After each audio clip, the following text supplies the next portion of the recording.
Went to school and I was very nervous.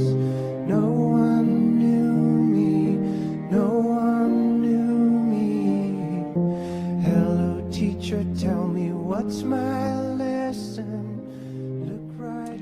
I used to work in Southeast Asia where the government decided that they wanted to introduce teaching through the medium of English for half the school time. And it was, for me, it was very interesting watching how it was done because it was done very badly. Basically, they imported foreign staff, foreign ideas, foreign textbooks, and they thought that they could operate successfully in a school where the children were also learning through the first language using local textbooks, local staff, and so on. And you ended up very easily with a situation where you have a school within a school. And I found that very interesting because I thought, why is this happening? We have the knowledge to make it work better. But somehow, for some reason, this is failing and it's costing a lot of money. Then I came to Europe and I was working in Northern Europe quite a lot, and I was working very much for the European Commission. And they were saying, hey, after 8 years of schooling, there are kids leaving, having learnt French for 8 years or Spanish for 8 years, and they can hardly string a sentence together. What is the point of this investment? And so that was when I started looking with a team, an international team, we, including the authors of the book, we started looking at where does it really work, whether methodologies enhance and accelerate the learning of content, the learning of language, and basically having fun and being happy at school. So I guess I was drawn into CLIL at the beginning because I saw it as a very exciting educational experience that I certainly never had when I was a child at school.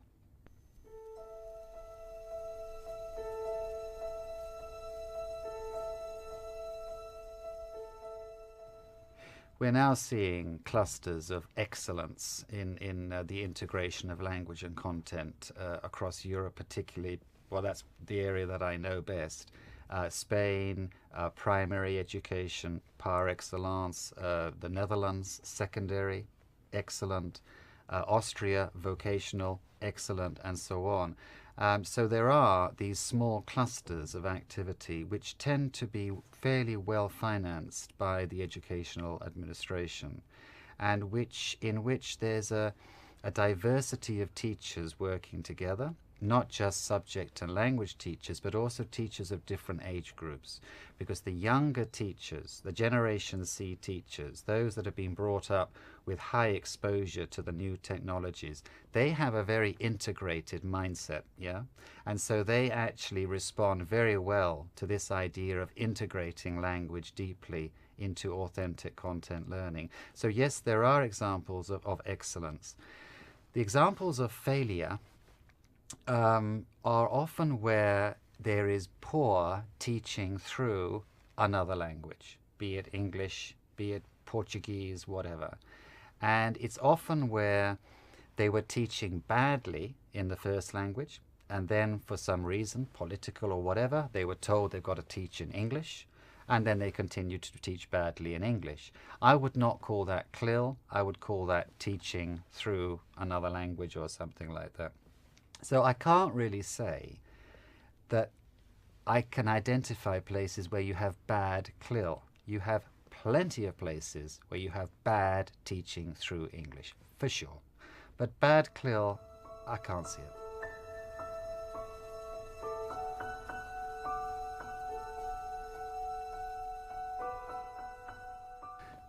When we wrote this book, the Content and Language Integrated Learning book with Do Coyle, Philip Hood and myself, we were very much aware that we were representing other people's voices.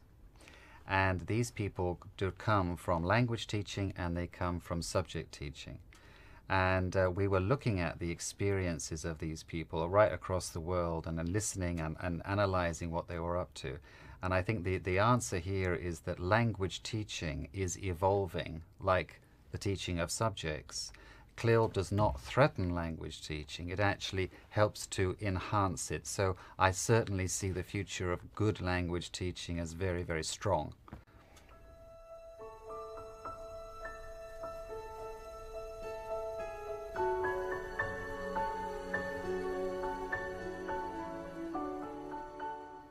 The teachers have to be supported. You can't do this alone. It's not something for the lonely rider. I mean, the individual teachers can be inspired by this and they can bring it into the school community and discuss it. But for this to work, teachers need to be looked after and they need to be managed properly. And therefore, their workload needs to be reduced, particularly at the beginning. I've seen teachers burning out from developing innovation in the past, and I've seen really wonderful ideas, fail because they were never really supported.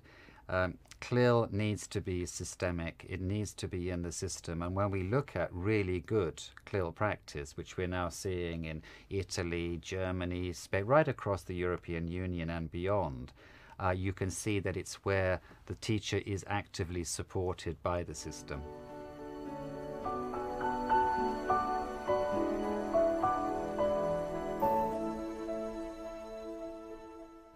Well, I've been doing teacher training in this area for a long time, and when the practicing teachers arrive at the beginning of CLIL courses, they sometimes ask the question, am I mad to be here?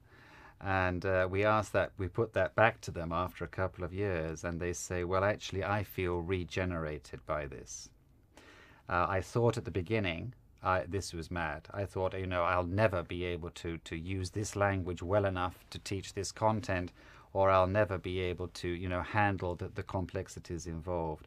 The overall satisfaction level of people who get involved with CLIL is very, very high. Therefore, I think it may appeal to those teachers who really do have a vocation for teaching, who really love teaching, and who want to, remain energized and happy during their career. Teaching's a very tough job, and it does seem that CLIL is a kind of a rejuvenator.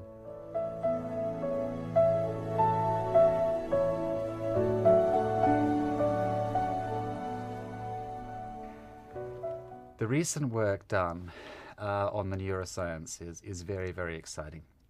We can now look inside the brain on a scale impossible earlier, because we've got the equipment at a cost that is reasonable for education, and we've got more and more people who are now looking at what is excellence in education. I mean, frankly, the big power conglomerates of the world are very concerned about education, because we are now in major competition with different parts of the world. So the focus on the brain is a very popular one. And I think that the real interest now for research is to look at language teaching and to look at CLIL and to see if there's tangible evidence of chemical or other changes in the brain plasticity. So in a way, it's not just about CLIL, it's about what methodologies fire the brain up, fire the neurons. And I think that is the key area for research, because we will get the results quicker than long-term studies which follow kids for years and years and years who've been learning through 3 languages and so on.